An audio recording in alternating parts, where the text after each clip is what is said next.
ينظف رئتيك ويزيل البلغم والسعال. سأخبرك وصفة منزلية ستزيد من مناعتك وتساعد في تنظيف رئتيك بفوائد كثيرة في دقائق قليلة. قبل أن نبدأ أضغط على القلب الأحمر وعلامة الزائد وعطر التعليقات بالصلاة على النبي. اترك تعليقك واتبع صفحتنا لتلقي المزيد من الوصفات الرائعة. في هذه اللحظة الأولى سنستخدم بصل بنفسجي، وهو قوي في زيادة مناعتك. إنه مضاد للالتهابات ومضاد للبكتيريا ومسكن للألم، ويفيد القلب ويساعد في علاج الربو. له أيضا فوائد كبيرة لرئتيك لتوقع إفرازات البلغم. في اللحظة الأولى ستقوم بتقطيعه إلى قطع صغيرة. سنضيف أيضا فص ثوم. الثوم يقوم بمحاربة الفيروسات والفطريات والبكتيريا، ومثل البصل فهو مضاد للالتهابات ممتاز ومنبه قوي. المكونين معا سيعالجان في العملية التنفسية للإفرازات والبلغم والبلعوم والحنجرة وحتى الرئة، وأيضا الزكام والسعال.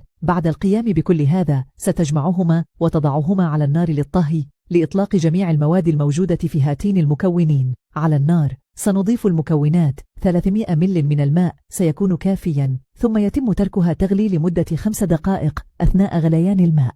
إذا كنت ترغب في المزيد من الفيديوهات مثل هذا اترك تعليقا سأجيب عليه. بعد الغليان ستلاحظ أن الماء يصبح أحمر فاتحا قليلا. بعد هذه العملية سيتم تصفية الشاي، ومن ثم سيتم إضافة ليمون إلى السائل. الليمون غني بالفيتامين سي وسيعزز أيضا الجهاز المناعي. يمكن ملاحظة أن اللون سيصبح أكثر وضوحا بعد تفاعل الليمون